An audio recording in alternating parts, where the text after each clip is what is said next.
تنظيمهم لهذه الخيمة الفالح نسموها الخيمة الفكرية.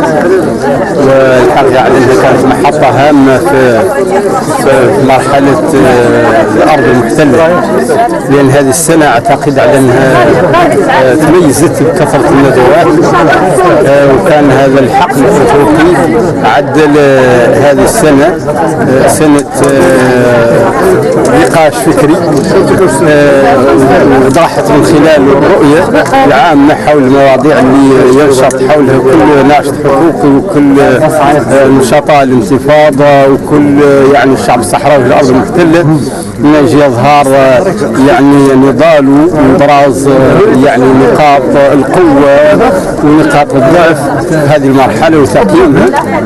لأنها كانت حقيقة هذه محطات تقييمية لهذا العمل. ويعني أشكر أيضا الإخوة اللي منظمين هذه الندوة وندائهم للجنة الصحراوية للدفاع عن تقليل المصير. الحقيقة على أن احنا هذه اللجنة ما حضرنا بالشكل الكافي، ولكن أعطينا عناوين بارزة اللي يمكن تعود عبرت عن محطات تاريخية لقضية تقليل المصير، وأعطت أيضا تواريخ يمكن على أن الإنسان يستعملها أو يحتفظ بها كمراجع من أجل يعني البحث والتعمق في مبدأ الإنسان خصوصا ما يتعلق بتقليل المصير. إذا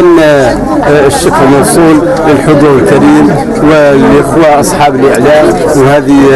محطة نشكر فيها الجميع على يعني حضورهم وعلى مشاركتهم في